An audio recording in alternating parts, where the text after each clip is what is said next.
Right. Thank you, Gabriel, and thank you, David, for Embraced Fully.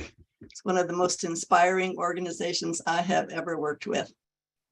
I just want to tell you that this letter writing work is the most enjoyable and most wonderful work that I've ever done.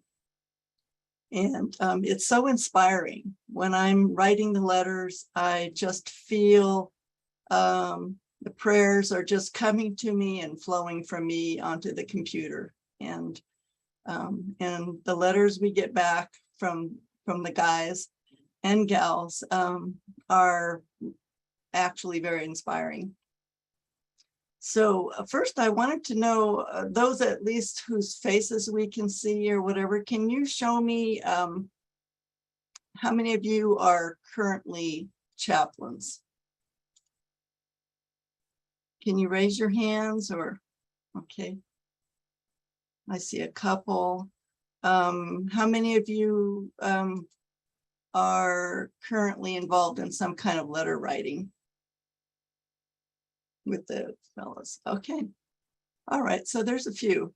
What I'd like to say is that I am not the expert on letter writing. I thoroughly enjoy it, and I've been doing this for about 4 years. And I've learned a few things that I want to share with you. First of all, when you got the link to come onto this, you should have seen that you could get the outline and the handouts right above the link. Did any of you download that? Okay, good. Great. So you can keep that in front of you if you will. I'm going to pull up the outline here so we can follow that as well. Let me see.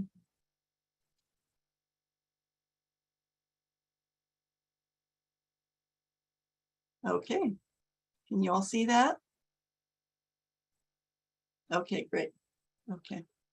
So first of all, did you have a chance to read the beautiful guidelines that were produced by Embrace Fully, David Fowler in particular?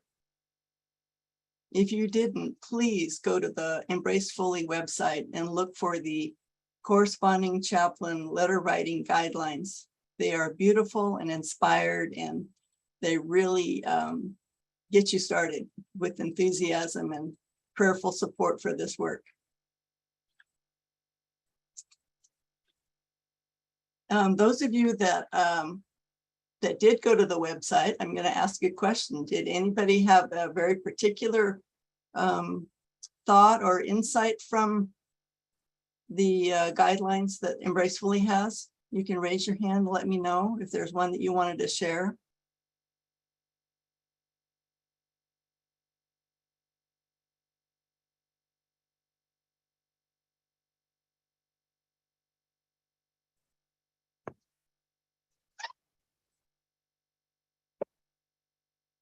There's a number 4 in the chat box or where it says more. So maybe people have responded there. Is somebody monitoring that and checking it and reading it out loud if it's relevant? I can't see it with this thing on the screen. Anyway, okay. Anyway, please go to the website and check it out. You're going to find that this work that we do is adds to spiritual growth for yourself as well as the inmates. We may not be creating Christian scientists with all these guys. We may not see this happening, but the work that you do will change their lives. We've had some guys, one of the guys at the workshop that we had said that just one piece of spiritual information that he got while he was in solitary confinement changed his life and brought him to Christian Science. I think it might have been the monitor. So just know that the words that you write in your letters will change their lives. So the next item on here is the very first thing that you're going to do as a letter writer is to go to your local state institutional committee, your Christian Science State Institutional Committee. And thanks to Gabriel, we have that on our website. You can find the directory of all the state institutional committees. So what you're going to do there is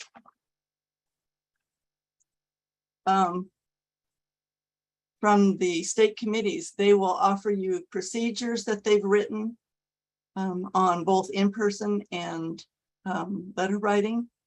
And they can offer you guidelines, offer you support, metaphysical support. The biggest thing that I've gotten out of it is connections. I've had connections with lots and lots of different chaplains through the state institutional committee. If there is no state institutional committee, what do? What you're going to do is you're going to go to your local Christian Science church and have them sponsor you. And that's a wonderful way to get them involved in this inspired work as well. So you're, let's see here.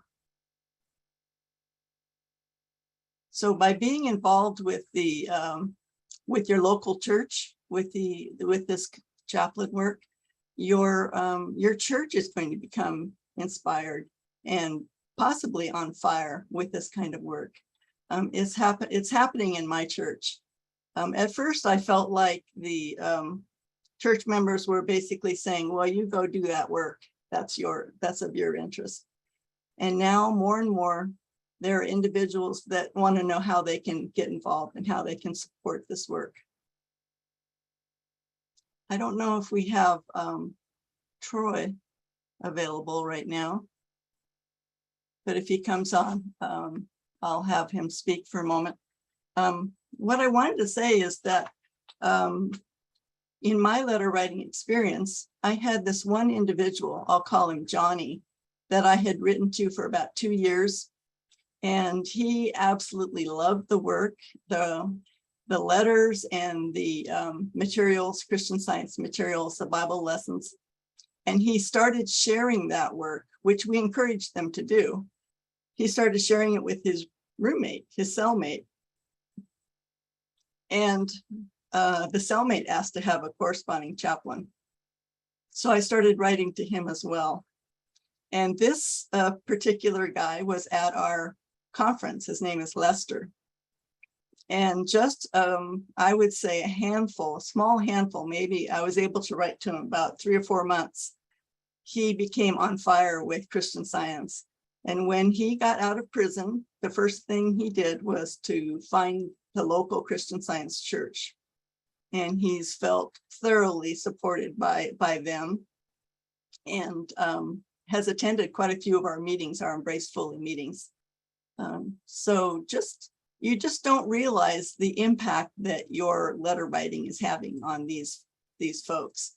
And one letter could change their lives, but a whole stream of letters is going to have a huge impact in helping them with their own spiritual transformation. That's our goal. Our goal is to help them on their journey of character transformation, to offer them fresh ideas right out of the Bible and Science and Health, and your own testimonies and the testimonies in the periodicals, to show them the path to spiritual transformation.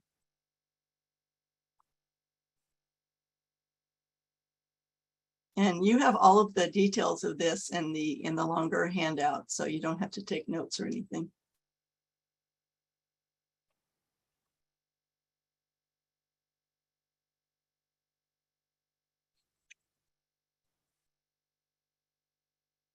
So in general, what does it take to become a corresponding chaplain? Or you could call it a mentor or spiritual guide, or just a Christian Science volunteer.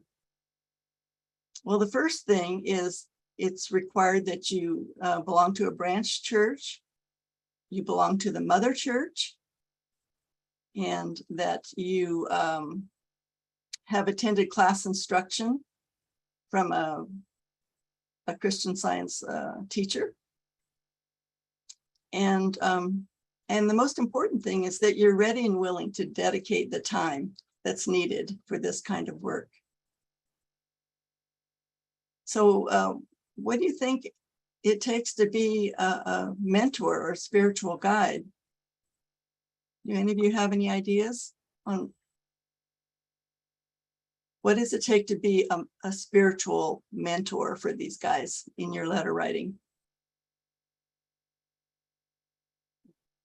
A lot of love. I'm going to take this off for a second. A lot of love. If anybody wants to respond or react, just go ahead and either throw your actual hand up, or you can use the little reactions and go ahead and just unmute yourself and participate if you've got something to add. I think, let's see, the one that says FCDC Zoom host. Oh, that's me. I'm Lynn, and I do stuff through my branch church. That's why it says that. FCDC is First Church, Washington, D.C. Anyway, I think it takes humility and a lot of prayer, because what I have found for myself is that I get really fearful thinking I'm not qualified enough, that I'm not spiritually minded enough to be a corresponding chaplain, which I know that's not my thinking, because I was a chaplain for years when I was, 20 years ago. I spent a number of years doing Christian Science Chaplain work in Northern California, and in the state of Washington, I was involved as well. And so I think it really takes humility and just deep prayer and gratitude for this wonderful opportunity to bless and be blessed, because we're blessed by the work as well as blessing others by our prayerful listening. And just like you were saying, Marilyn, when you start typing on the computer, the ideas just come. God is just working right through your little fingers. That's absolutely right. Thank you. I have to share. Great. The definition of being a mentor is someone who's a guide, who shares their experience and support, and who gives feedback. So those are all the things that we're doing in our letter writing. And but like you had just said, it takes humility and it takes inspiration. I feel so much joy when I'm doing the letter writing that usually what happens is I pause and I think. I have a list of about 6 or 7 guys that I'm going to write to. And I just pause and I think, well, what idea should I expand on? Many times it might be an idea that they gave me, one of them gave me in their letters. So they might say, well, we've been locked down consistently, or I haven't seen my family or talked to my family in ages or something. And so that'll spur me into the right kind of prayer. Oftentimes, well, we're going to get into the actual content of letter writing in a little bit. So I'll share some more with that. Okay.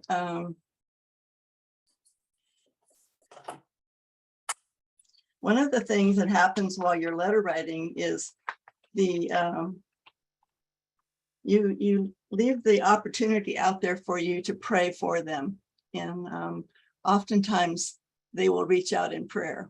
They'll ask you, will you please pray for me for my eventual release? Or will you pray for, I'm having this physical problem, or I haven't had any contact with my family in ages. And so that's when you offer very specific prayer. But with this work, I feel so inspired that I have a journal that I keep, and on the top of my journal, I have all the names of the people that I am praying for, and that includes all my guys.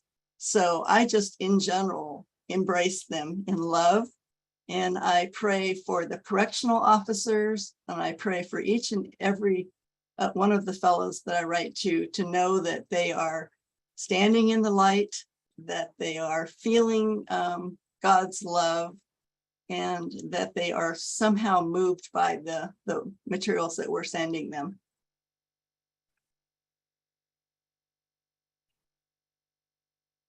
So we can talk a little bit about the practical rules. We're going to get into more of them as we do the do's and don'ts of letter writing. But one of the biggest practical rules is that you're going to contact the prison facilities, and you're going to first go on the website. If you have another device, a phone or a tablet right in front of you right now, what you can do is you can type in, let's say what state you're from, New Hampshire, and you can write New Hampshire Correctional Facilities. You type that on your bar, your search bar, and that'll open up all the state prisons. If you want to know about federal prisons, you need to write New Hampshire Federal Prisons. And so then what you want to do is you want to browse that site. You want to find the inmate locator site. And that's how you find that individual inmate. With the inmate locator, they usually want the ID number. You can have their first and last name, but the most important thing is to type in their ID number. And by doing that, you're going to find out if they're still at that facility that you were going to be writing to. They may have been moved to a different facility, or they may have been released. Oftentimes, you don't know the status of these folks, so it's good to go to the inmate locator. The other thing on the website, if you open it up, you're going to find, as you browse around, you'll find contact information. So there may be a volunteer coordinator or a program coordinator that you can contact. They often have the warden's contact information and a couple of others. So just feel free to write to them or call them, because you're going to need to know some things. One of the things you need to know is what's required when you send your letters. Is it okay to have staples on your papers? What size envelopes are you to use? How much can the packets weigh when you mail your materials? So you need to contact them and see what you can find out.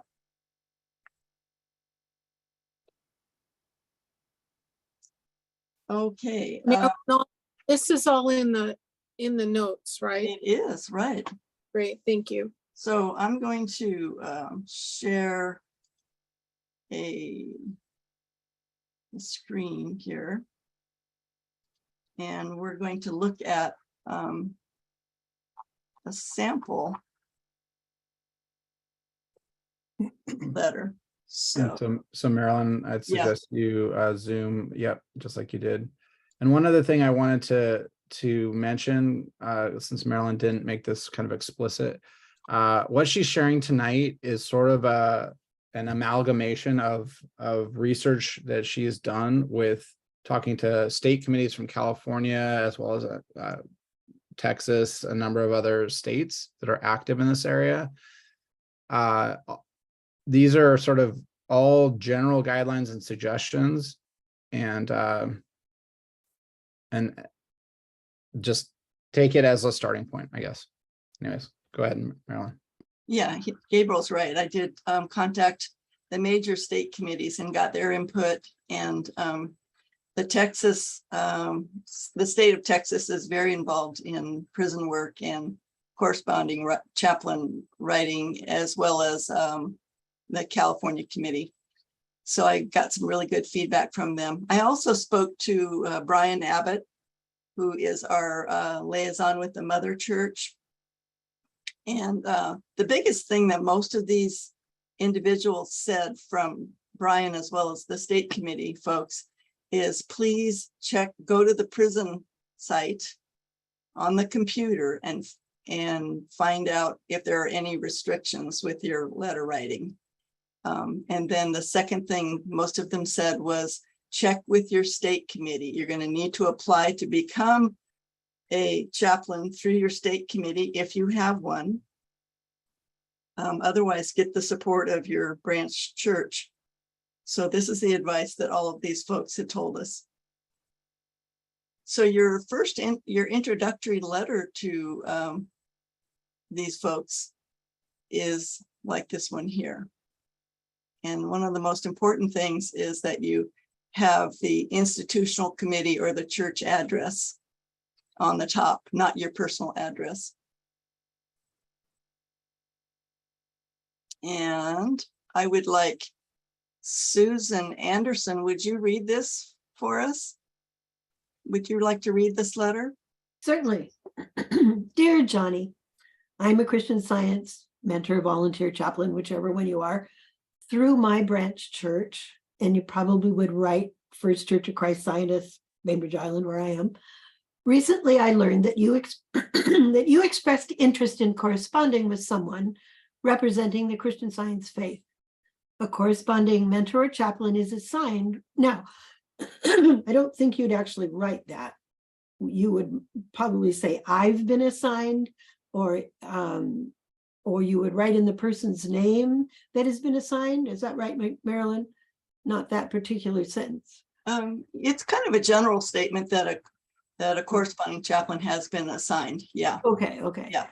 All right. Oh, a corresponding. Okay, but aren't you the one that are corresponding with them? So you are the corresponding chaplain. Right. You could say that. You could say I am the corresponding chaplain that has been assigned. That would be fine too. Yeah.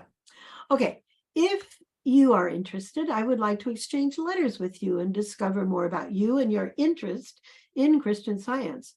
My role is to support you on your spiritual journey and draw you closer to God.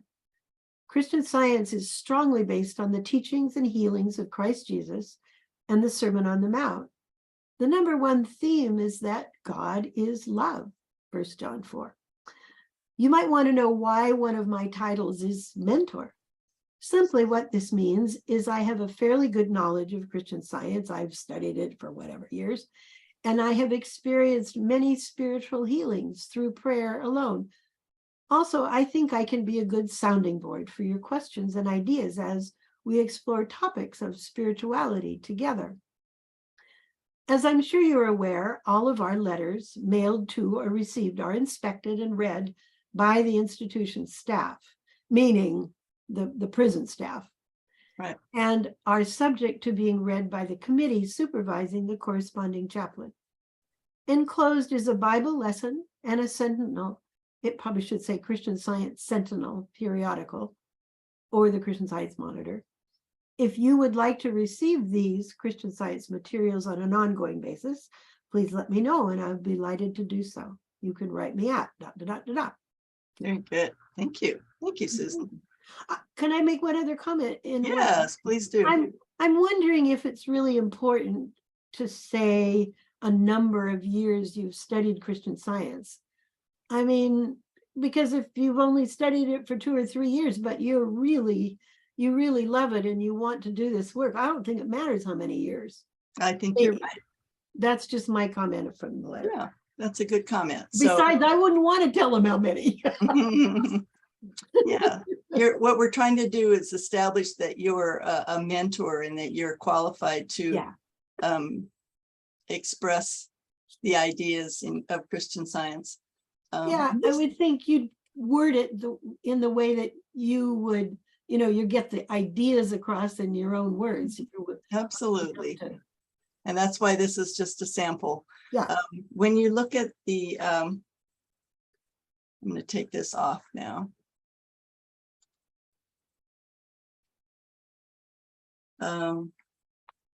Let's see here. The main things is getting the main points in, which is that what is your role as the mentor or the chaplain? which institution, which Christian Science institution is sponsoring you. So that could be the state committee or your branch church. And letting them know that there is no right of confidentiality. You know, their letters will be inspected, and I think they use some kind of fluoroscopic thing to make sure there's no contraband. And so there's no confidentiality. And also that you desire to support them and you want to be their spiritual mentor. And if there's some way just of expressing your absolute joy to do this kind of work. Marilyn, can I just say that Mhm. the restrictions are really clear, because our state, Washington, has a page of 66 things you're not supposed to do. Right. So it's really important to get that. Otherwise, because I think one of our letter writers here has had things returned, or, you know. Right. That's why you got to check with your facilities. So you're checking with your correctional facility. And if they're not giving you feedback, it may be a matter of trial and error. If they don't respond to you when you go to the website and you contact them. And like Susan said, there's her state has 2 pages of do's and don'ts. We're going to go over the typical do's and don'ts that I've summarized from both Nevada and California. And then I also picked them off of the information that Susan gave me. So the biggest do's is to have spiritual joy when you're doing this, and a sense of humility, and write letters that are uplifting and relevant to their needs. And then I'm going to show you in a little bit samples of letters, but you want to have some kind of a theme. Maybe the theme is something from the Bible lesson, that God is all in all, or that God is love, or maybe the theme has to do with honesty, or whatever comes to you. And you know, often I get my inspiration from either their letters or something that's happened in my own life and that I've been praying for about earnestly, and I felt I've had a healing. Some more do's is you want to, if you're doing metaphysical, if you're sharing citations from the Bible and Science and Health, we don't want to give them 3 pages of citations in our letter. We don't want to go on and on and on with deep metaphysical things that will probably turn them off. You're just going to throw in a sentence or 2. And when we get to the practice of writing the letters, I'll have you give me some ideas about that. So you want to keep that relatively simple.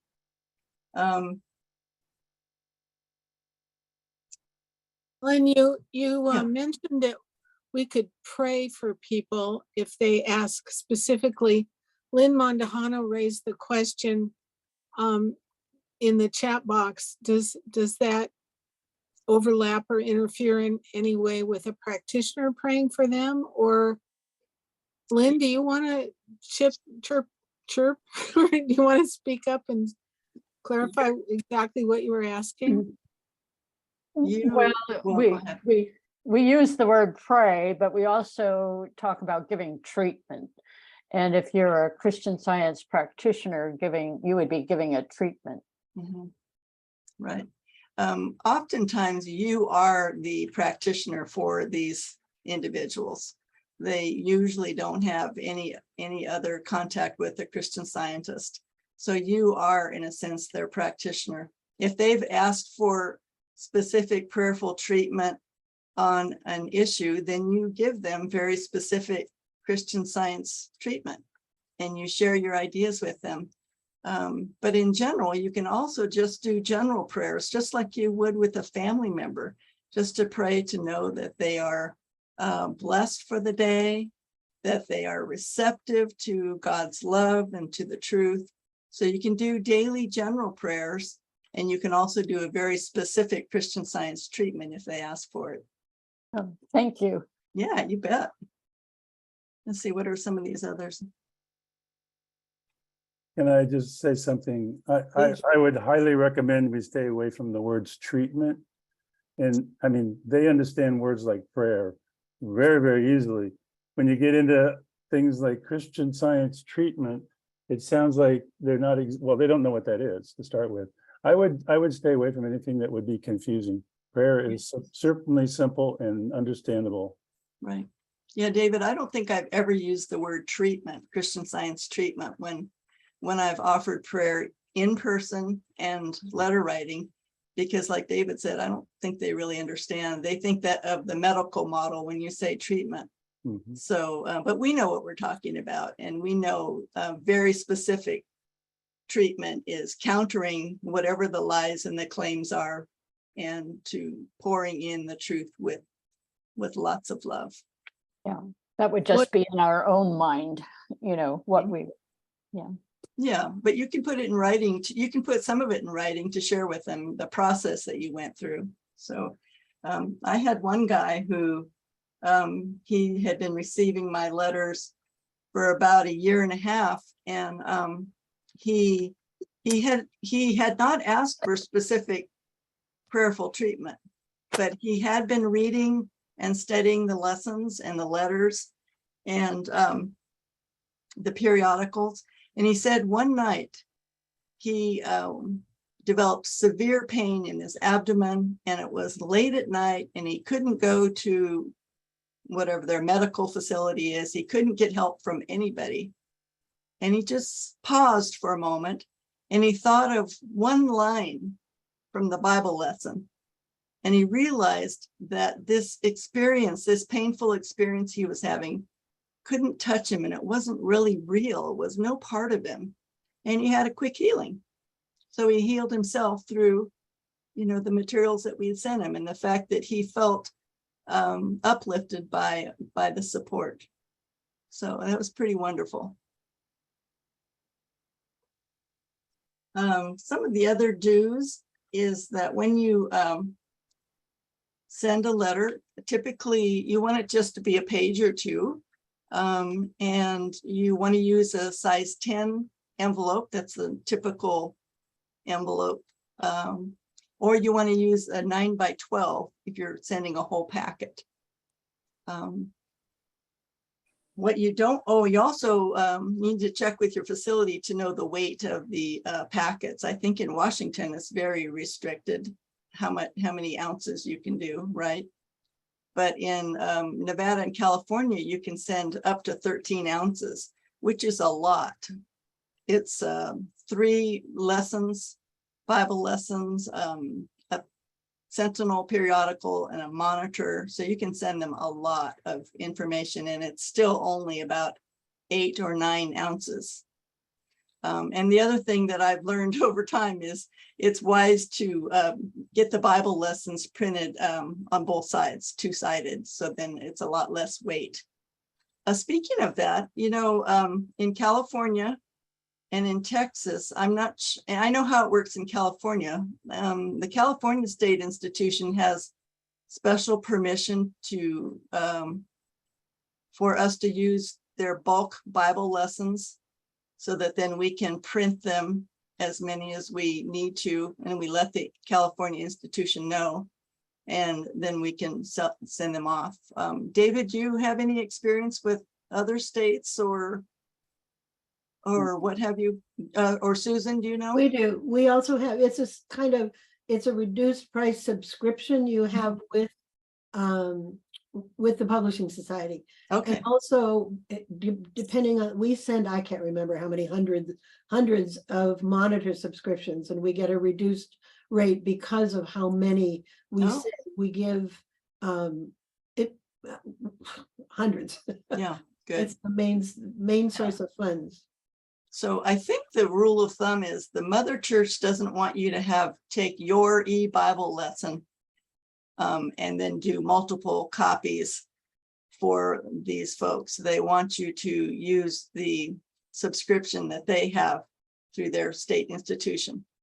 But Marilyn, if you don't have a state institutional committee and you're only writing to one person or something, I'm sure it's all right, because one of our letter writers just prints out, and he doesn't have any problem with doing that. Yeah, I'm sure that's fine.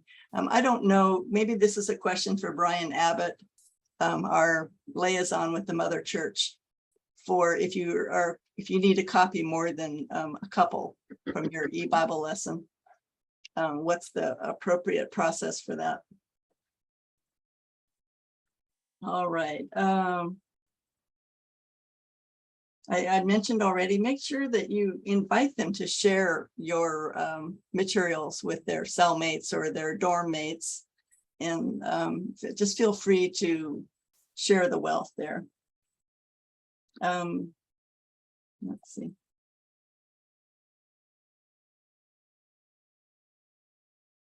Again, check the inmate locator, because if they have gone to a different facility, you want to catch that ahead of time so you're not sending a bunch of letters to their old address, and then those will bounce back and it'll delay how long it takes for them to get your mail. So some of the don'ts is that the usual rule of thumb is that most facilities do not allow a corresponding chaplain to also be an in-person chaplain. That's the general rule of thumb that the prison facilities themselves have, but they themselves break those rules, because I serve in the Nevada prison, and I make packets out for my guys that attend our meetings every week. We have about 12 guys, and usually only 4 or 5 show up at any one meeting. And so I make all these packets, and I want all of the guys to get them. And so they go to the mail room, and then those packets go out to them. But I also, if they've canceled the services because they have a broken water main or the electricity's off or whatever, the prison shut down, then I mail all my packets to the guys. And I've checked with my site chaplain, and that's not a problem. So every facility may have a little bit different rules on that.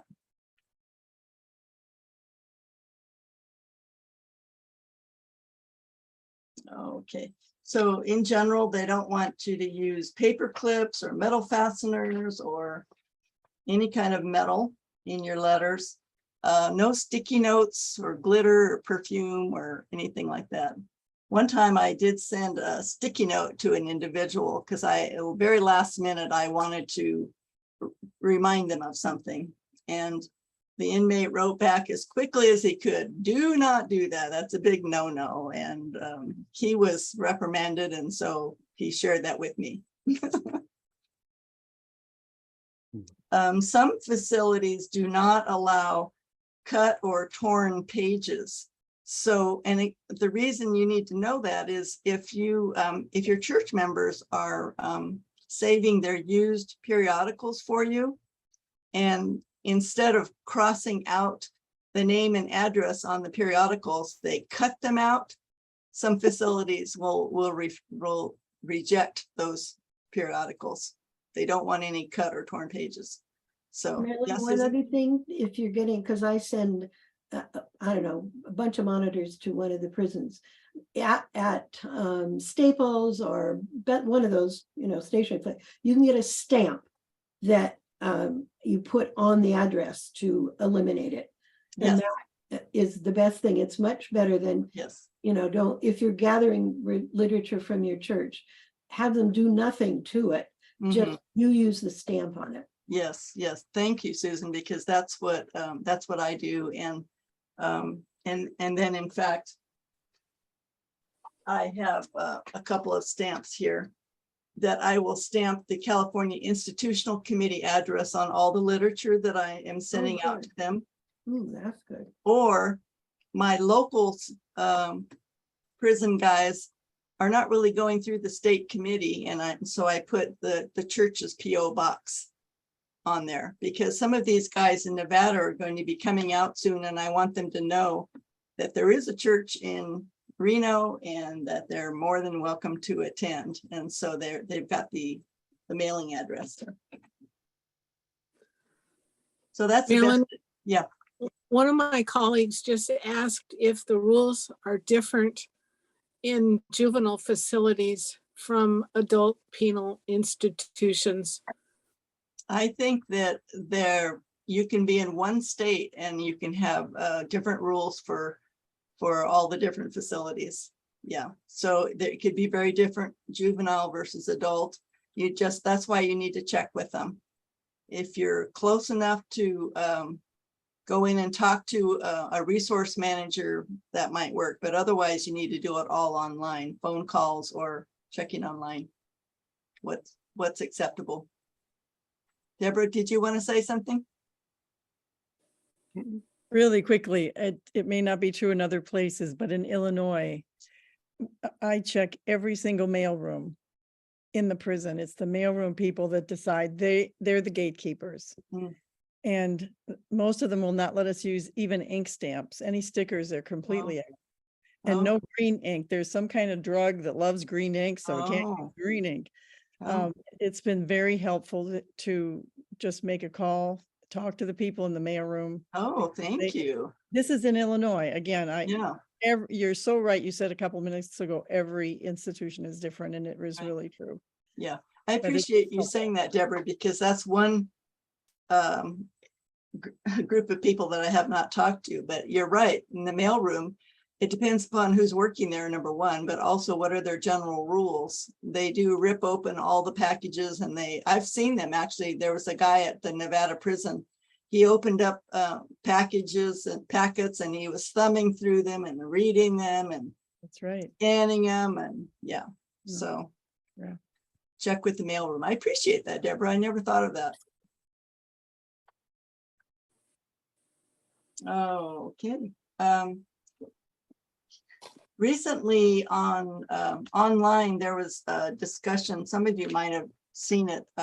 It came maybe from somebody that corresponded with the Mother Church, but it was a discussion about the theological arguments that inmates bring up, that Jesus is God and that sort of thing, and how we handle that. So there was quite an interesting discussion. I don't know if any of you had a chance to see that, but to me, I have never, in the 4 years that I've worked, I've never had a theological argument with anybody. There's often, probably half the guys in letter writing and in person they feel that Jesus is God, and they talk on and on about Jesus.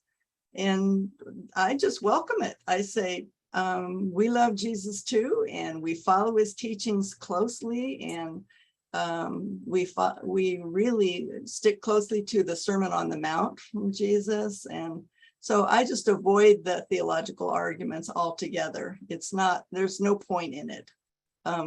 Does anybody else have an experience with that they want to mention? Or I would like to say you never win a theological argument. yeah. Right, exactly. You don't. And so, like I said, I've had a couple. I had a guy very recently who seemed to know the Bible by heart, inside and out, and he was very much of a Jesus person. But he would sit in our groups, and he just loved what we had to say. But we were careful not to, we never said, well, Jesus is not God or anything. We just love these guys and love the fact that they're excited about the Bible. So it works well. Same thing with the letter writing. I have had a handful of guys that you could tell that with their orientation about Jesus, and I just went with it. We love Jesus too. So, Marilyn, yeah. Can I put the one thing I would say is that there are times when the inmates write to us about the pushback they are getting Yes. in their study of Christian Science. And I have found it's important to be able to write, to support them in that. Yes. Right. I also feel as if if I'm asked a direct question, either in the jail or as a corresponding chaplain, I will answer it. Yes. Yes. I Christian do Science too. perspective.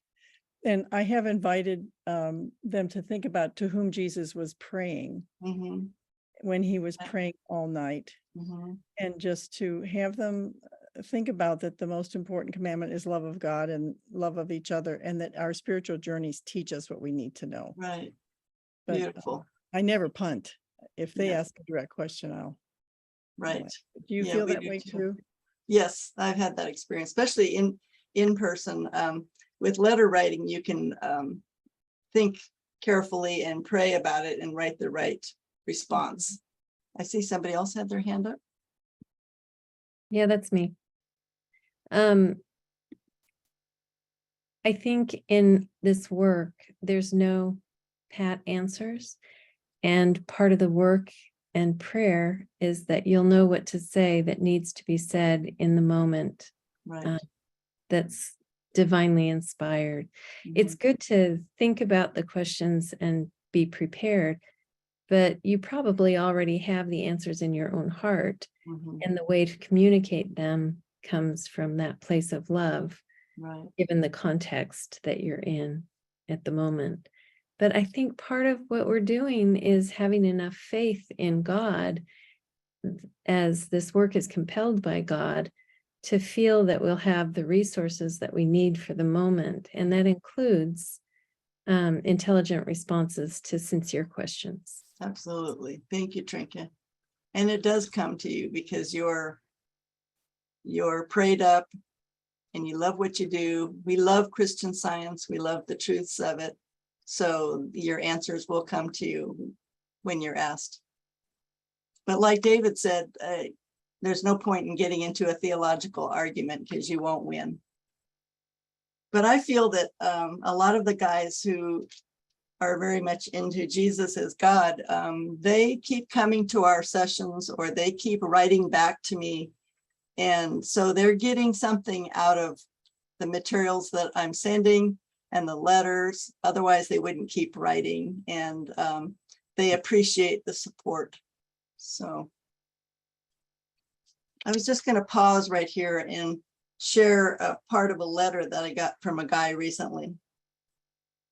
It says, "Dear Chaplain Marilyn, I am so grateful to have a sister in Christ. These times are very troubled indeed, but I see every trouble as an opportunity to shine Christ right in the darkest corners where I'm now standing. Even a small speck of light can still hold this present darkness at bay." And in one of my letters, we talked about spiritual transformation, and I challenged them, what would be the steps of transformation? And I threw out some ideas. So this guy says, ongoing transformation. These are deep and hard questions to think about, much less answer truthfully to oneself. So I think if I can't be truthful to myself, then there's no truth in me. He says, how can I expect to be able to walk with Christ if I don't follow the truth and the light in the life? He says, I welcome the challenges you've given me that I may walk closer to Christ. And as I write this, I'm grateful to see that the very next page, in fact, the Christian Science Journal had an article on real honesty. I had gotten that from JSH Online and sent him that.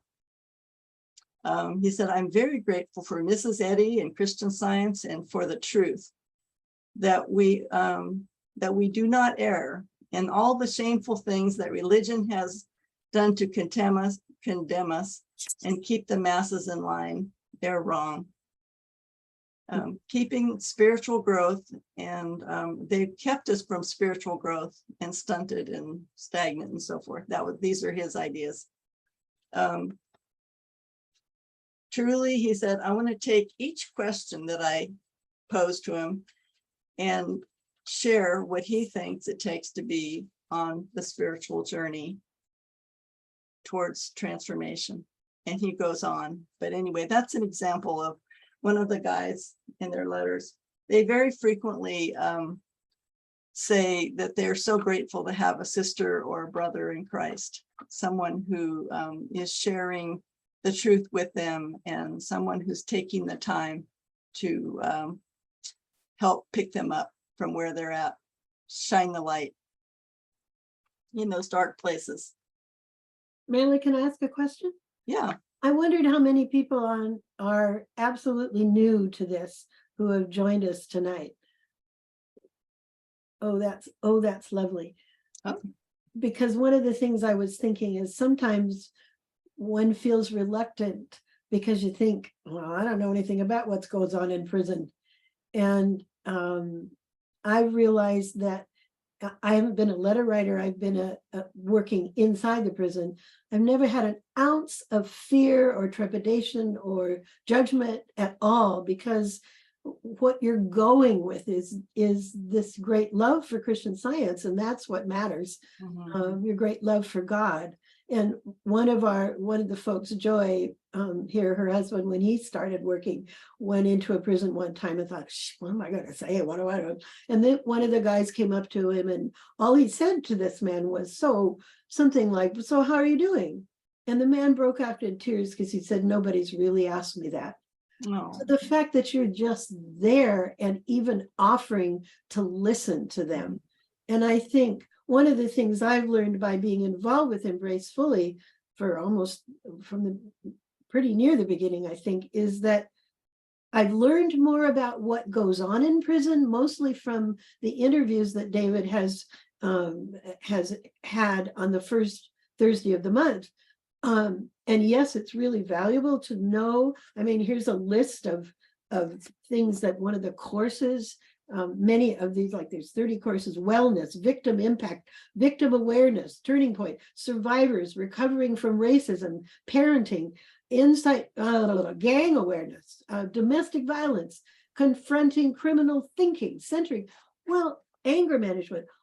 In essence, I've realized that it doesn't matter. We don't really need to know necessarily about all of those things. But as you are answering, just like Marilyn says, as you are answering their letters and praying about what to say, you'll know how, you'll sense what it is their need. Or even if you ask them, what is it you really need help with? Yes, so, absolutely. Anyway. Well, Susan, you reminded me that, you need to know where most of these men and women have come from. Often severe poverty, abuse, neglect, violence, sexual abuse, and addictions, drug addictions in their own family. And many of them, unfortunately, have been incarcerated at a very young age. So they haven't had the mental and emotional maturity that they would have gotten on the outside. So oftentimes they seem to be stuck where they were when they got into the prison from a mental, emotional standpoint. Oh, I see somebody's got their hand up. Renee? You need to unmute. Yeah, I feel like I missed how you even get to write to somebody, because I mean, the institutional committee here in Oregon would let us know, but I just didn't, because you were saying you look to see if you have an institutional committee. So I'm thinking, well, how would you even get somebody to write to? Yeah, that's a really good question. Your institutional committee should have a list of folks that need letter writers, that need corresponding chaplains. If they don't right this moment, somebody will show up on their radar. The other thing is that there's, for example, Texas, I believe, has an overflow of the need for letter writers is huge, and they can't handle them all. So this workshop is going to allow people to go to the Texas State Committee and ask, hey, can I help? And you don't have to live in Texas to be a No. letter writer to someone in Texas. No, I live in Nevada, and all of my guys that I correspond with are throughout California. So that's one. The other is that if you know any Christian Science chaplains in your state, if you can talk to them and find out if there is a need for letter writing. Often what happens is there may have been an inmate who was in their Bible study groups weekly or however often they showed up. And then that person gets transferred, and they get transferred to a facility where there's no in-person Christian Science chaplain. So then you could be a letter writer for them. So if you are talking to your in-person chaplains, they may very well have, it happens all the time. These guys get transferred frequently. I think they call, with children, they call it attachment disorder. I think in prisons, they are trying to create attachment disorder. But anyway, yeah, so check with your local in-person chaplains as well. Marilyn, one quick thing, we're at 7 o'clock, just in case people want to know. Oh, okay. All right, thanks. I will show them a couple more things here. So this is the after session. Okay.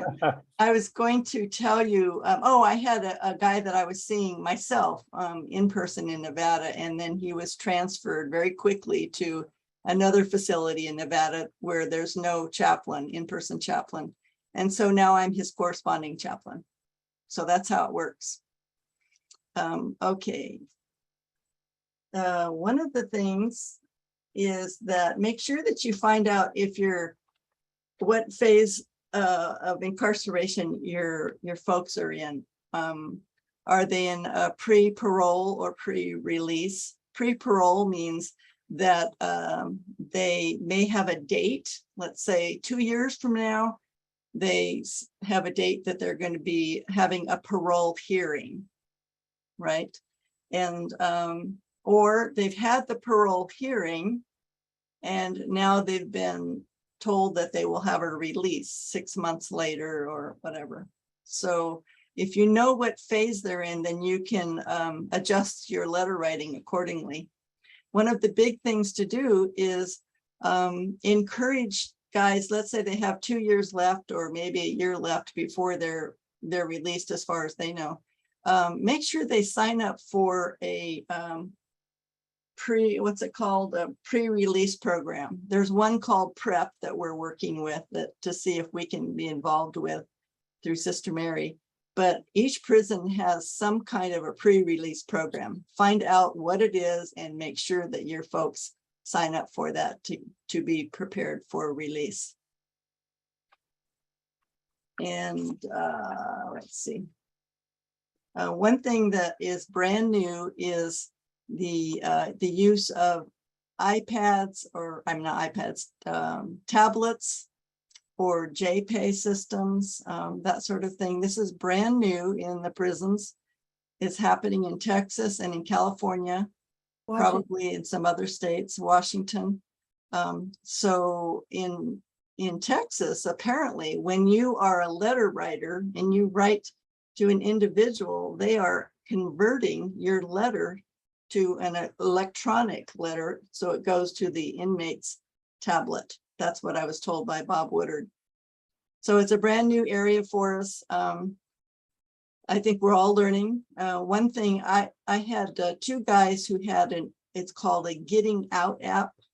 And they, in a letter, one of them asked me to please download the Getting Out app on my phone, which I did. It was totally secure. And then he said to type in his name and his number, which I did. And then I was able to correspond with him by phone and also text messaging. And it's all secure because they first ask if I want to receive it, and everything's being recorded and so forth. So that's been my limited experience. But the problem with that is they charge you, the institutions that have these tablets and Getting Out apps. It cost me like $20 to upfront so that this guy could communicate with me. I was told by the Texas people that it costs the amount of a stamp every time you communicate with somebody on their tablets. It costs you as a chaplain. You have to pay into the program. So unfortunate, but that's kind of where the new age that we're getting into. Does anybody have any experience with those tablets or Getting Out apps?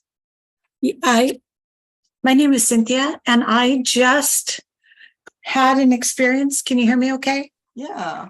I just had an experience, a friend of mine that I have helped through Christian Science for many years has just gone into Omaha, Nebraska State, Douglas County Prison. And he contacted me and asked me to go to communicate with him through the tablet. So I had to sign up for credits, and it's a penny a credit. So I spent $5 so that we could have 500 credits. And then we have been able to correspond, and it's really an email is what it ends up being. I have to go onto the state website, do a password, do a username and password, put in his ID number, and then I sent him. So I sent him a copy and paste of the lesson and the Cedars metaphysical notes. And then he was able to respond to that.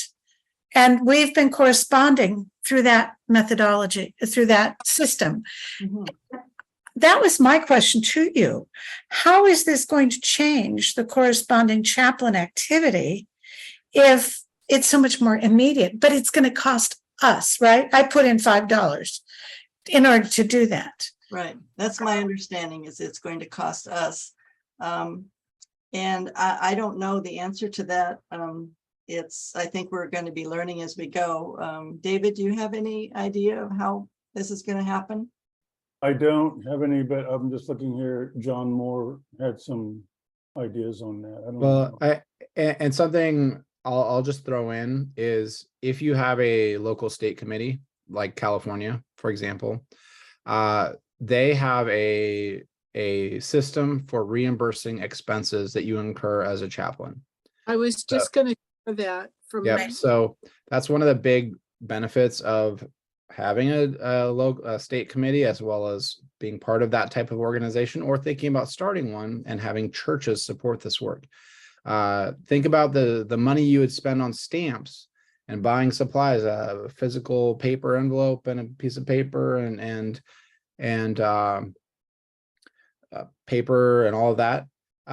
There's costs that have been involved, as well as if people are driving into a facility, they will often, if they would like it, request a reimbursement. I expect that the digital costs incurred will be very similar. And my guess is, I don't know this, but that when you bought those credits, were those exclusive to only just that one person, or were they for the system? So if you had another person you were corresponding with, you should hopefully be able to use those, I would hope. It was specific to that inmate. Oh, okay, interesting. All right. Yeah, the one that I did, because I didn't know how much to contribute, and I put in the $20, and then he did get out, and he passed on his getting out device, whatever it was, to another person who asked my permission if we could correspond. So he's using some of those funds that I contributed for the other guy, which is great. But anyway, there's some ideas on the chat here. Sounds like the cost range, there was only 25 cents a message that John Moore said. John, did you want to share anything on this? No, other than we use it extensively, and you can prepay for the message for the inmate to come back to you. You give them, quote, a stamp, which is 25 cents. So a round trip message from them and return is 50 cents. Right.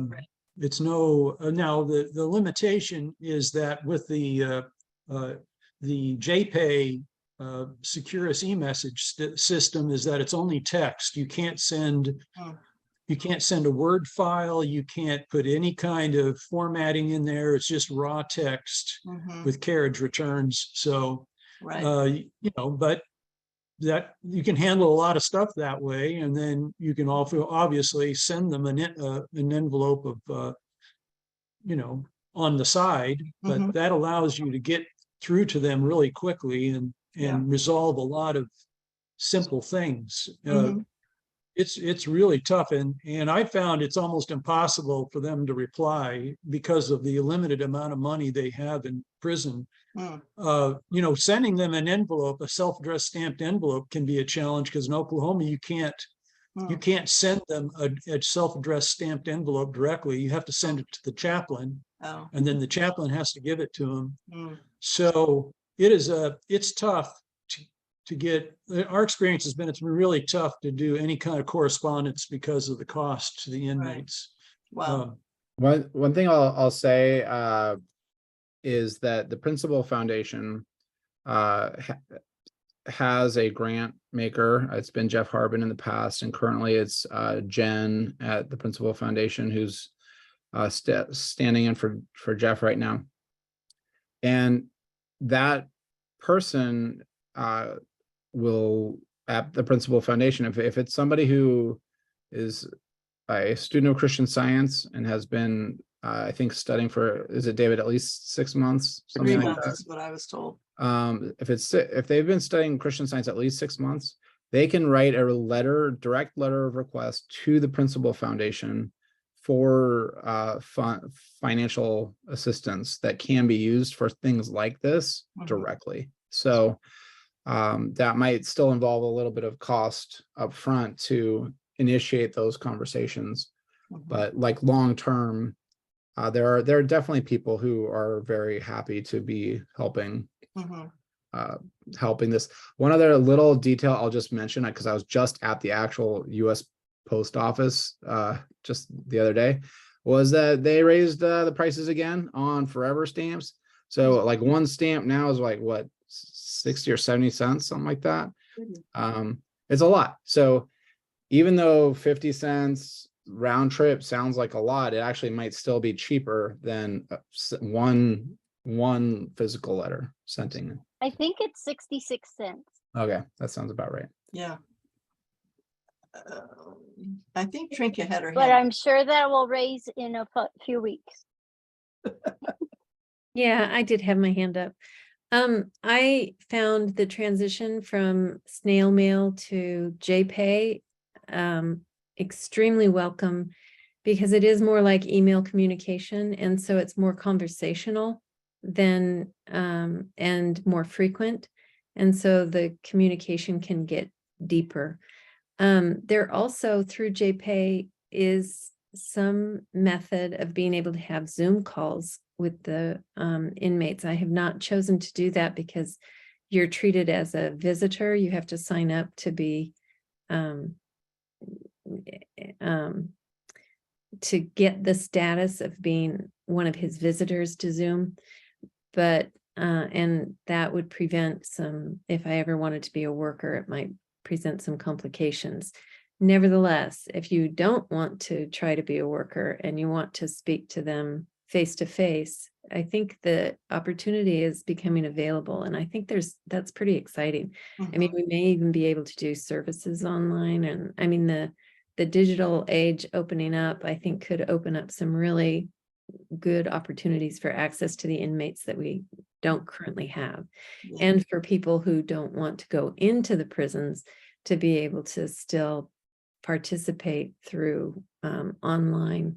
I think there's some really good opportunity. I also wanted to say, you opened up the session by saying, what does it take to be a mentor?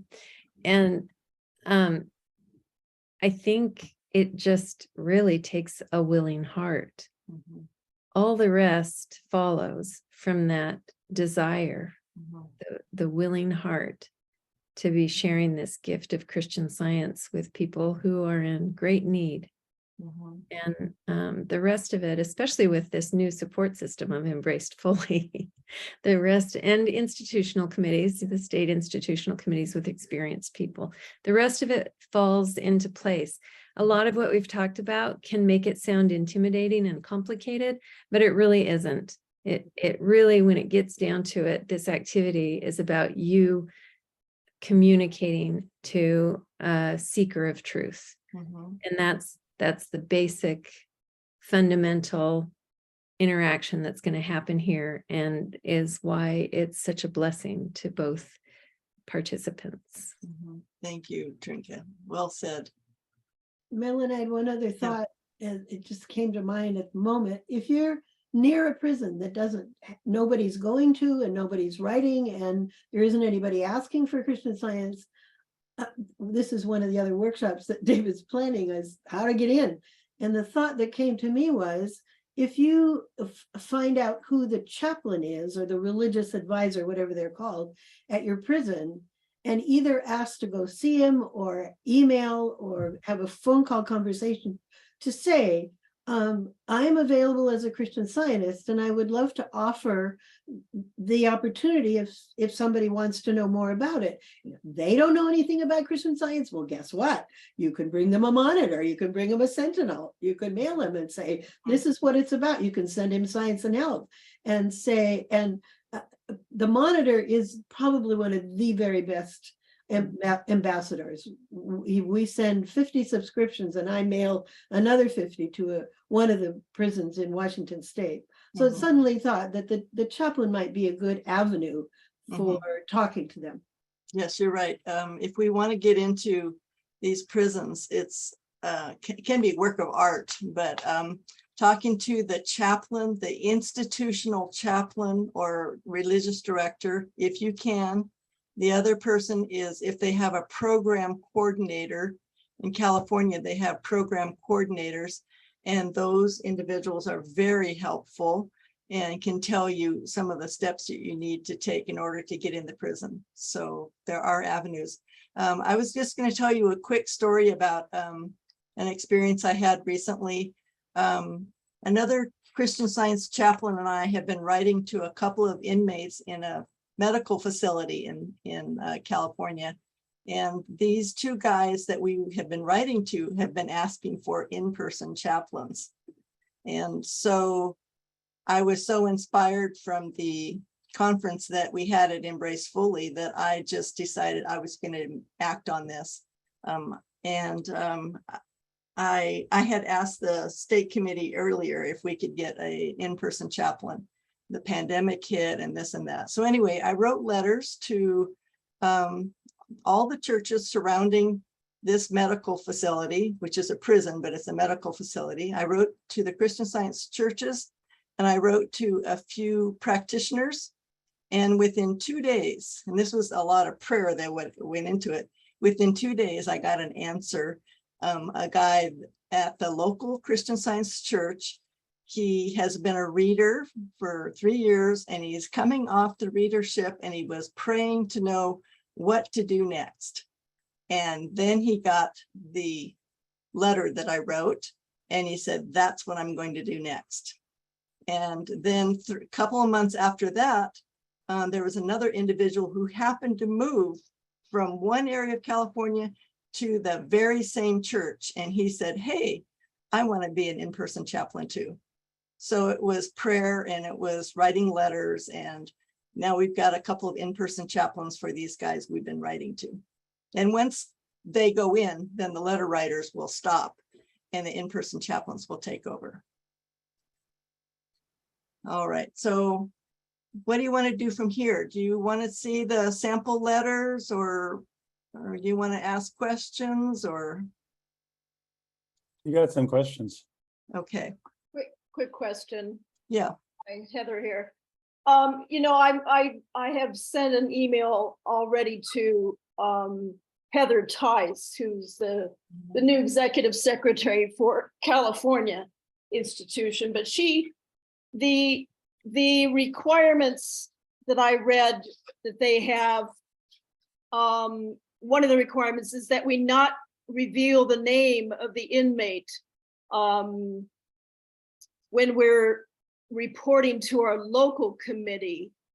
And I find that a little incredulous. And I know that when you were at the meeting in San Juan Capo that I attended, you said that you like to use their first name because it's much more warm and humane and really Christian rather than just a number. And I wondered, I've asked her this question, so maybe I should just defer to her, but how do I do that and avoid the reporting that I do, having the first, having their name in there? It's just kind of an odd, Have you come across this? Do you, where do they say not to use the name? I'm confused.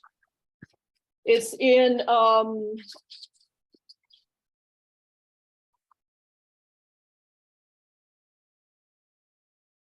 in the guidelines to specific to corresponding chaplains assignment. Without revealing the name of the inmate, the corresponding chaplains shall inform his or her local committee of their assignments by identifying whether it is a man or a woman and the name of the institution housing the inmate. Okay, so that's talking to the people on your local. In California, I think is unique in that we have local institutional committees that are regional, and then we have the state committee. And you probably don't need to use their names when you're talking to your local committee. I mean, I guess I could just say he or her, just use pronouns. It's yeah, just kind of, yeah, or you could use a first name or something. They don't want the full name.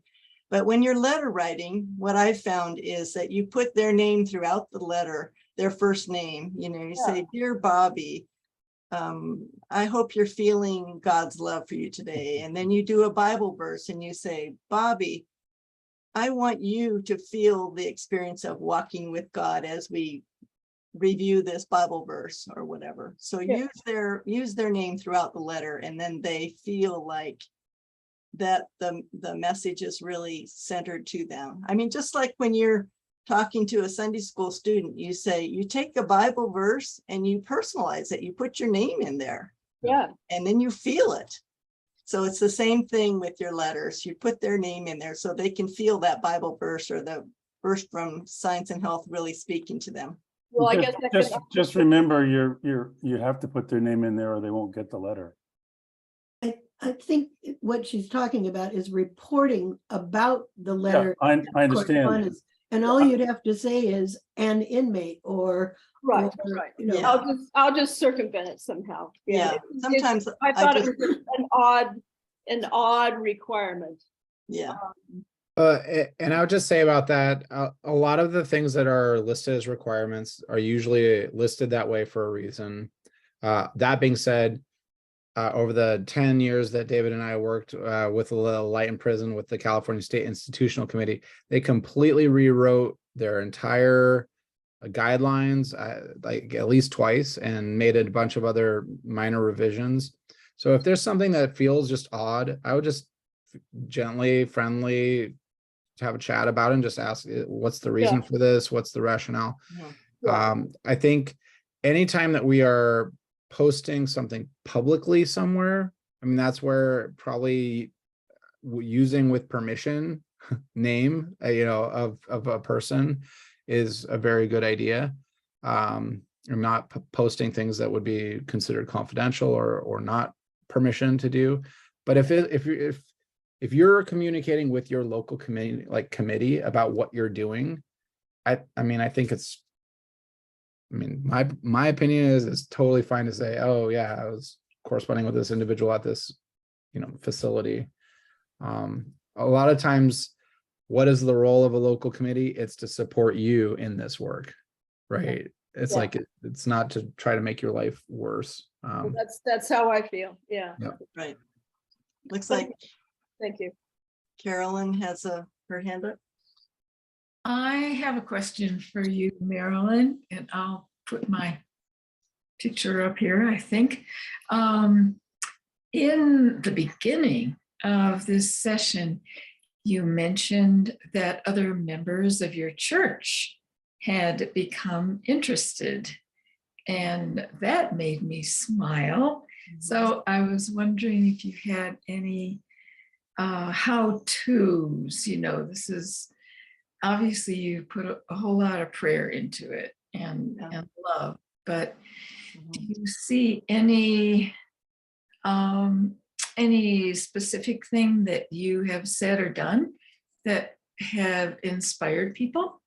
Yeah, I would say, first of all, the church felt kind of resistant to being involved, and kind of a pushback saying, well, it's something you're interested in. Right. But there's another guy, he and I are both members of this church, and we're both institutional chaplains, and we give testimonies frequently about the joy of working in the prison, or the joy of letter writing, and the transformative experience that we are having, and that we know that these folks are having. And so the testimonies that we give on Wednesdays probably makes a difference. And the other is, every time we have a business meeting, we share with great enthusiasm the work that we're doing, and try to get the rest of the members lit on fire with it. And they don't always respond with enthusiasm, but it's beginning to wake up a few people, and they're beginning to want to know more about it and get involved. So I'm excited. Great, thank you so much. All right. Do you want to see a sample letter? Do you want to do more questions, or should we wrap up? Why don't we go through one more letter, and then we can do, if anybody has any final comments, we can address those, or questions. We are at about the hour-and-a-half limit. We advertise this as an hour-long workshop, so let's rip through it, and then we'll do a final wrap up. All right. So this letter was to Brad, and he's a guy that his name was Brad, but I had been working with him ongoingly for quite a while, and he was a real Jesus lover, but that didn't stop me. I love Jesus too. So I said, I pray for you daily to see you living in the consciousness of good, as being steadfast on your spiritual journey and feeling God's love. Brad, I see you as filled with spiritual joy as you uplift others with your Christ light. Please join me, Brad, on this struggle to overcome evil with good by trying hard to forgive others and to see others as God sees them, as beloved children made in the image and likeness of God, divine love.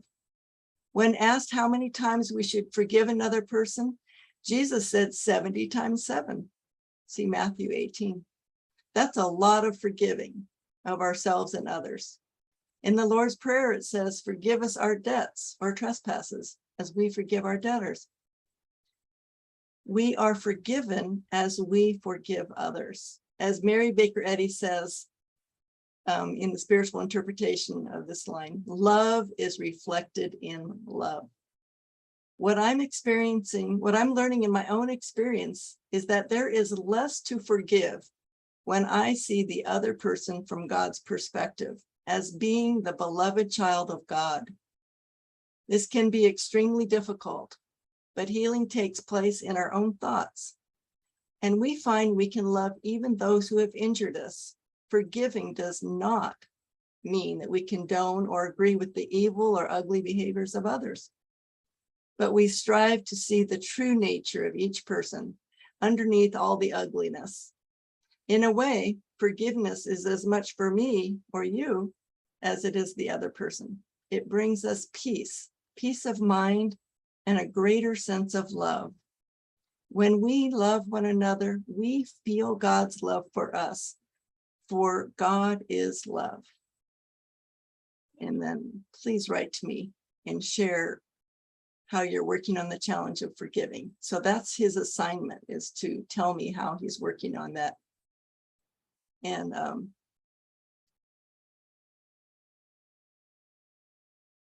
another letter was talking about good and evil. I hope this letter finds you where you're feeling God's unconditional love for you, a place where you are at peace because you know that God is governing you, a place where gratitude and joy fill you up and create in you a clean heart. Recently, I've been working with the question, what is in my heart, good or evil? So basically, what I try to do in these letters is to show these guys that I'm on this journey too. I'm struggling with loving my neighbor. Many times it's somebody that I live with or somebody I work with that annoys the heck out of me. And so I am sharing, or maybe it's a challenge that I've had somewhere else. So I'm sharing my own struggle as well. And I'm trying to help them to feel that, to realize that. As it says in Luke, a good person produces good things from the treasury of a good heart, and an evil person produces evil things from the treasury of an evil heart. What you say flows from what is in your heart. And from the Beatitudes, God blesses those whose hearts are pure, for they will see God. It helps me to examine my heart and my thoughts, so I don't go down the wrong path of judging others, of making up false stories in my head about others, and I don't jump to the wrong conclusions. For years, I had an anger habit where I reacted with judgment and anger over things. And it took persistent prayer and the desire to be more loving to outgrow this habit. I would pray daily with this line from Psalms: create in me a clean heart, O God, and renew a right spirit within me. And I can safely say that I am mostly free from this negative line of thinking. And I do feel much more loving towards others. This process of seeing the good in others, the Christ qualities, is one step in the right direction towards our spiritual transformation. Will you join me, Eduardo, as we ask God to create in us a clean heart? Please write to me and tell me what is in your heart these days. So I'd like to tell you that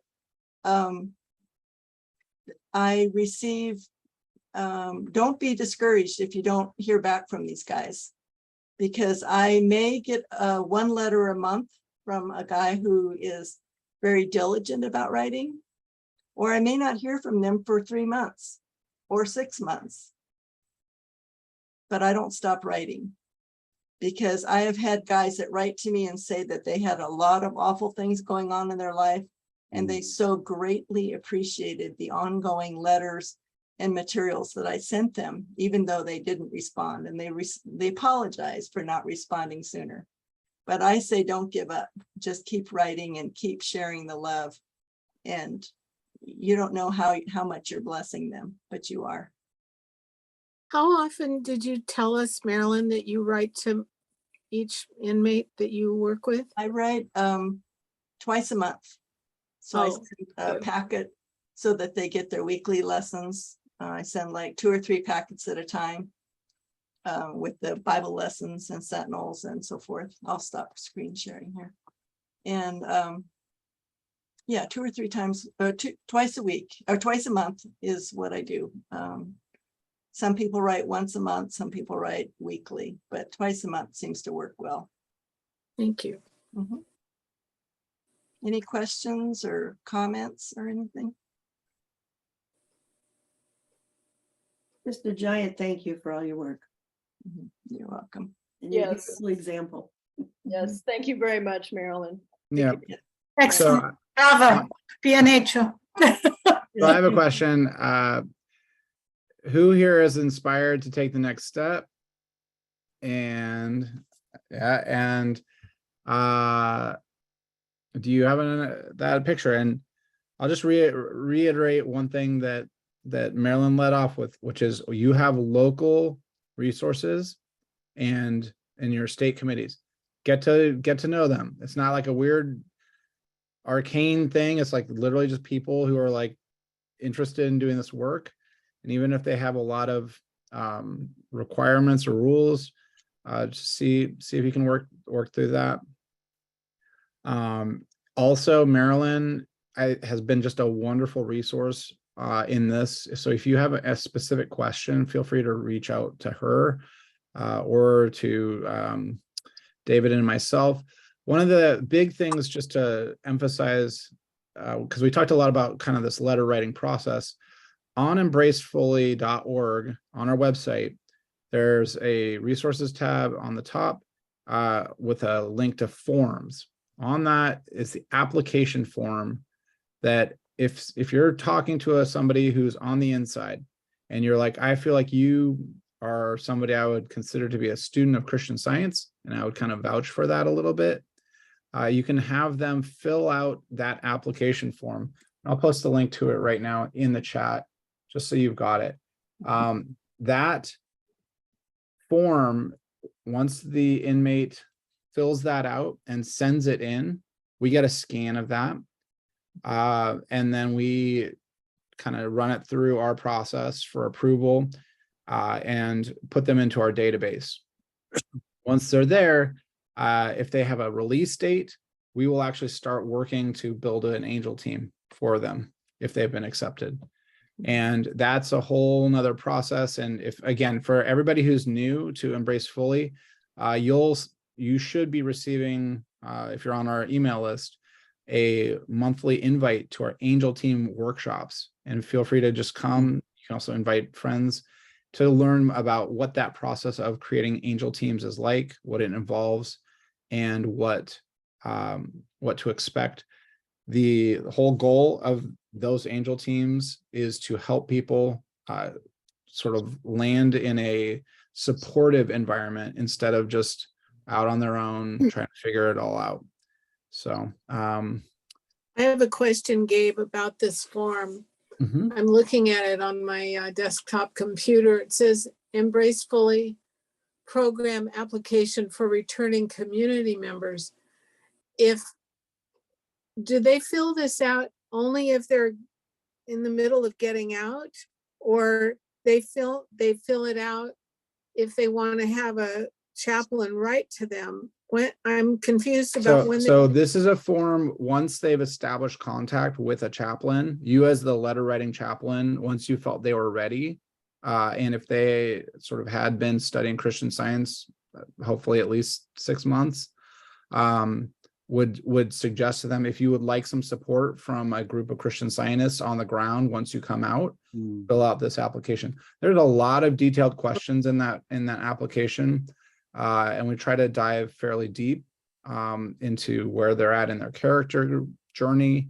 If they are accepted into our program, Principal Foundation will, they have typically in the past given a cell phone, including a prepaid data plan for a year to the inmate coming out, as well as, is it $250 gift card of just cash? 2 times. And then another one a few months later. So $500 cash. Oh, You don't tell them any of those things. no, I'm not saying you need to advertise this to them, but this is No. something that Principal Foundation is offers, because Principal Foundation, their mission is to offer inspired benevolence to support people who are students of Christian Science. So One other thing that's really important. If you're going to have somebody send an application, make sure they've been granted parole. If they haven't, it could be years and years and years for somebody. So what we're looking for, people that basically have some kind of a release date in the next year or so. That's best. We need time to prepare angel teams. So and that's ideal. We have also encountered situations where it was like, oh, somebody's coming out tomorrow and we would love to support them. What can we do? And we are capable of sort of spinning up an angel team very quickly, but ideally we would love at least six months to a year in advance. And part of the reason for that is sometimes that date gets moved up all of a sudden, or sometimes it gets moved back. So anybody that you know who's inside, even if they still have years before they're eligible for parole, I would say it's not too early to get in Embrace Fully's like radar a little bit, because we sort it by date. But So our focus is on this like upcoming, like short term in the next 3 to 6 months. if we could circle back here, I'd like people to know what's next. What do they do next? The next thing you need to do is go to your state committee or go to your branch church and get started to becoming a letter writer and a corresponding chaplain. That's the next thing. The other thing, David and Gabriel, I see in the chat box that there's a need for corresponding chaplains in Oklahoma.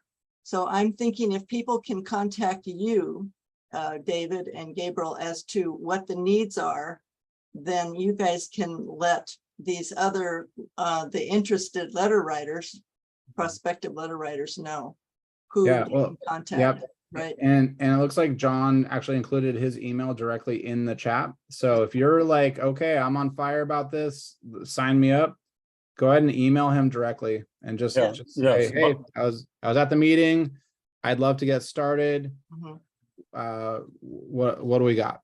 And the second thing, if I could say, is if you are writing letters or you're about to and you want some help, some mentoring, you can contact me directly through my email. And if I have too many that I'm dealing with, then I will share the load with the team at Embrace Foley.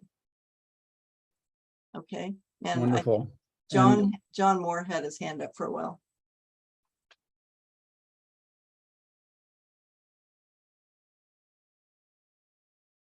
He's still Did you there? want to talk, John? No, I don't have anything, sorry. Oh, okay. It's okay. Well, I have a question. My friend Lynn commented here that we don't have a state committee in Maryland. And right now, correct me if I'm wrong, Lynn, but I think what we're doing is partnering with the District of Columbia and Virginia, because we're all right there together. And we're kind of working toward having an organizational approach to everything. But what Lynn is asking here, if she wants to be a corresponding chaplain, will you guys speak to this? I mean, do you guys go down all the things in the chat box and then respond to them individually if we don't cover them in the meeting? Because I kind of have the same question that she does, basically, wanting to, I live in Maryland also, but I'm a member of DC Church. So. Every state institutional committee that exists right now was formed by people who are like, let's put our heads together and figure out how to support each other in doing this work. So I think you're in the exact right spot where you're like, it doesn't even have to be a state. It could be a regional committee. I don't personally care myself if you are part of an organized thing or not. What I care about is people doing the work, who are inspired to do it, who are prepared mentally to do it, and metaphysically putting in the work. And then a lot of it, even if you have an institutional committee, is just you researching and figuring out, like, who am I talking to? What are those specific rules of that specific institution? And then moving forward. Mhm. And the biggest thing I takeaway I would just say is know that Embrace Foley is here to support your work as chaplains. We're not here to replace any state institutional committee at all, but we are here to support chaplaincy and support letter writers, and anything we can do to help in a tangible way, we're very happy to do. All of the state institutional committee people that we've talked to, by the way, they're usually very happy to talk with you about your questions. And they may not have all the answers, but just a lot of this is really just about ask the questions, just get involved. And it's sort of like, in some ways, I think quite a bit easier than people might think it would be. Yeah, I was going to say what Gabriel was just saying is so true. There were 3 of us in Nevada who are on fire with chaplain work, and we did not have a state institutional committee.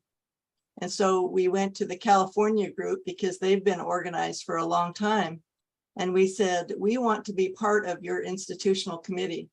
So they changed their bylaws a little bit, and now it's California, Nevada Institutional Committee.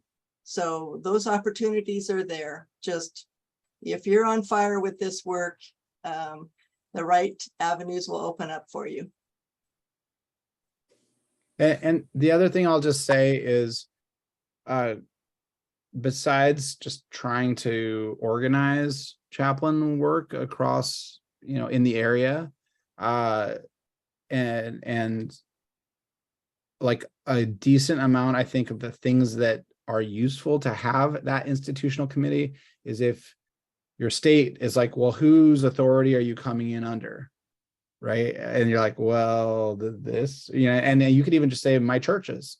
You could say, this is my church, and I am authorized by them to conduct these services. Mm-hmm. And we have a request from somebody to get in there. One other little detail I'll just throw out there, because Marilyn, I think you wrote it maybe in your handbook, is a prerequisite in many institutions to getting invited in as a physical chaplain is more than one person asking for that type of a service. It is often 2 or 3 people. And once the community resource officer has received a request from like 2 or 3 people who are like, I would like a Christian Science chaplain to come visit me. Now that's more than just one person. And now suddenly, if we know that as corresponding chaplains, that's sort of that's a potential ticket in, where then you could say, oh, I was talking to this person, they requested services. And then if you can't do it yourself, you can talk to other church members or people you know, and just say, hey, is anybody interested to go in person and start a service in a place that doesn't have it? Getting into prisons is one of the biggest questions we've heard repeatedly from in-person chaplains. And when there is a live and active request from somebody, that's a lot harder for people to deny on a legitimate basis than not. So Yeah. This is sort of all part of a bigger picture as well. You can think about it that way. And with the in-person work that we do, this my fellow chaplain that goes in with me is not part of any state institutional committee. He's only sponsored by his church in Carson City, and I'm sponsored by the state committee and my church. So there's flexibility there. The other thing is that we had one guy in the Nevada prison that was a Christian Scientist or from a Christian Science family. And we got our foot in the door. And the next thing you know, we've had like 12 different guys showing up. They know nothing about Christian Science, but they've heard that we share the Bible stories, and there's a lot of Christly love. And so it's been very attractive to a lot of people. So now they don't say they're Christian Scientists, but they say, I'm signing up for the Christian Science service. Marilyn, quick question, Heather again. When we're assigned or given the name of someone who wants to correspond, the assumption is that they have been vetted already as far as their 6-month interest and involvement in Christian Science. How do we? No, it could just be an individual who's heard about that there's a chaplain available. They may not know anything about Christian Science, but they've heard that there's a chaplain available. So in California, I've had most of my folks that have been referred to me really haven't had any knowledge of Christian Science. Oh, really? Okay, so that's not a requirement for me to start corresponding and talking about Christian. Because that'd be a chicken and the egg thing. How are they going to find out about it if somebody doesn't talk with them about it? Yeah, no, I thought maybe these were people who had in-person chaplains.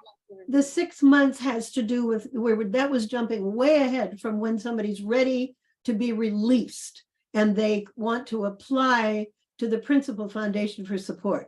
That's the 6 months. Okay. None of the letter writing has to do with that. Yeah. Okay, got it. I thought that there had to be at least some exposure. No. Christian Science. No, I would say most of my guys have had no. Okay. They just want, and oftentimes they think they want a pen pal. They've heard that there's a chaplain writing to them and they want a pen pal.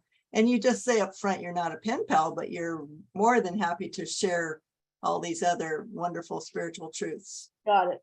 Okay. I was off base with that then. That's okay. Yeah. All right. Any more questions or comments or anything? It's getting kind of late. I'd say why don't we wrap it up? I'm going to throw once more our donate link into the chat box. That helps us to keep doing workshops like this. We have another one planned for a few months out, probably at least 2, 3, or 4 months out. That's going to be covering in-person chaplaincy tips, techniques, and it's going to have a couple of chaplains that are just dynamite at doing this. I want to say thank you to everybody for coming tonight. big thank you, huge thank you to Marilyn for doing all the prep. Big thank you. And I would just say, this is a journey we're all on, and we are learning every single month how to do this, how to engage with this. Our interview series that David does every month, he lines up just incredible guests who are really in this field. And I'll just say this, when we've talked to them, when we establish this relationship with them, they don't look at what we're doing at Embrace Fully in this Christian Science chaplaincy work. They don't look at it as like some weird fringy thing that is like, why are you doing this? Who are you? They look at us as a peer who care about this work. We're involved in reentry just like they are. And that is long-term, I think, really healthy for everybody. So I want to say thank you again. David, do you have anything you want to say before we? No, I just thank everybody for showing up. I think it was a nice large group, and I hope everybody got something. Sure you did, but hopefully we'll have a lot more letter writers. I know John needs them. There's other states that, you know, that have backlogs of needs for folks. So you don't have to actually be in Michigan, or you don't have to be in Texas. You can be wherever you are and still be a letter writer. And David, I have a quick question. I'm looking at the website. Where do I find the list of past workshops, the Thursday night workshops, if I want to watch the one I missed last week? You would go. I sent you the link to that already, Lynn. That they're not published, they're not posted. We don't post the replay links publicly because we want to, when we do that, there'll be edited versions. So what you'll get if you need a link to any of the ones that we have a recording for, will just be the raw Zoom recording for it. So, and that's what people get in their inbox after this. So, okay. Thank you again, Marilyn. Thank you, Okay, everybody. everybody. And if you talk to your local state institutional committee for the first time, say, hey, I went to this workshop. I'd like to do this. Embrace Fully sent me. So And thanks, Jim Gold, for being there. yeah. All right. Thank Thank you you, all. everybody. Thank you. Have a nice night. Mhm. Thank you, Marilyn. Thank you. Thank you. Bye.